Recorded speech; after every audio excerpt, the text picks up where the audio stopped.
Родная земля, Владимир Караткевич.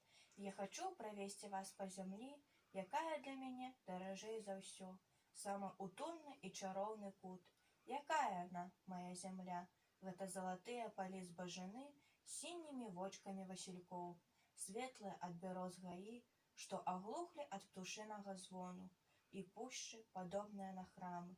Пушчы, дзе горда нясуць свае кароны алені. Гэта бясконцыя жылы рэк, у якіх плешчуцца бабры і рыба на захадзе сонца.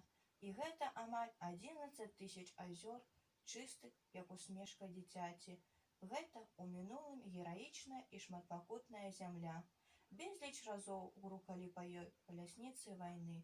Але мы, дзеці Беларусі, ганарымся тым, што ў гэтых войнах яна ніколі не была агрэсарам.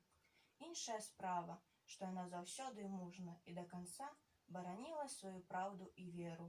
Памяць маёй зямлі аб гэтым і ў старадаўніх гарадзішчах, і ў курганах, пад якімі спяць яе абаронцы. І перш за ўсё памяць маёй зямлі. Гэта людзі і іх вечная, неўміручая праца.